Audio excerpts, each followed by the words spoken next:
Thank you, Jose. Good morning to all. I'm really happy to be here. It's my third time, I think. And like Sujit was mentioning earlier, you always learn something here, be it a great innovation, a product, or even just a new perspective. So that puts me under pressure to provide some insight, some value to you, and I will do my very best. I thought a little bit about what I wanted to say, and I decided to not bore you with facts and figures and government programs which you might already know about or easily research. I wanted to give you a bit of a perspective from the German government's views and also my view. What is the role in government when we talk about this Indo-German agenda as it pertains to tech and sustainability?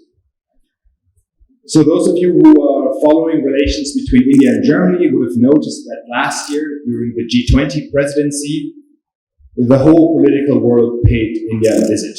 Germany was no exception. Right here in Bangalore, we had the Chancellor, and we had virtually every cabinet minister on a federal level visiting Germany in 2023 during G20. We were, to be honest, a little apprehensive if this would tail off after G20 was over, because that would not be desirable. We want this agenda to continue along, but I'm glad to tell you it did not tail off.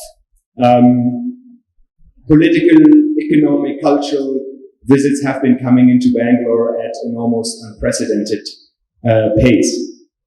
The central focus for us on this year's political calendar is the Indo-German government consultation, which will happen after the Indian election in the second half of 2024.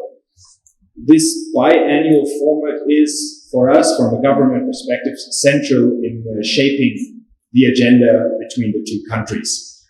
Ranging from political to economic affairs, our tech agenda, and of course putting a special emphasis on sustainability and our common green future. So during these past visits and also for these future consultations, you will hear a lot about growing cooperations in all fields. And for example, for business, that means more trade, more investments going both ways. And I always do find this point fascinating because in a free market economy, the government, generally speaking, cannot direct companies to invest or innovations to happen. So if you will read it, you will read it in the future, the headline, Germany and India plan to increase bilateral trade by 10% or agree to have more innovation. Really what both governments are doing, they're placing a bet on their respective ecosystem and companies.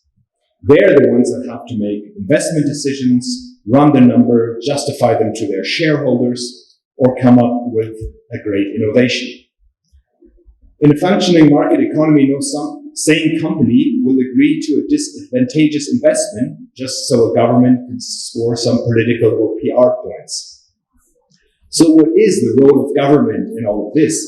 In my view, it is to create the conditions and the frameworks that businesses and innovation can grow within the government's central mandate, meaning regulation, taxes, market access, and whatnot. But I think it's unwise to look to both of our respective governments for impulse where to innovate. You, the innovators, are here to find the niche that suits your innovation, your company, and your interest. And I do believe in the Indo-German ecosphere, there are thousands of niches out there. If you Google Indo-German high-tech agenda or sustainability or something to that effect, you will find a multitude of programs, initiatives, financing, and the extent is truly breathtaking. Just to give you an example, which is a little out there, which I found quite striking. Did you know that India is co-financing a 2.3 kilometers long electromagnetic tube in Germany where physicists shoot X-ray beams through, and in return, Indian scientists can go and do research there. I found this incredible because this really goes to show that the cooperation goes both ways, right? And I found that quite striking. So, as a government employee, it is my job to package all these wonderful initiatives and things that are going on and give them political meaning during our government consultations. We call those deliverables. Okay? So I'm depending on all of you for our deliverables. So please go find your niche, make amazing things happen, And thank you for your attention and most importantly for what you do. Thank you.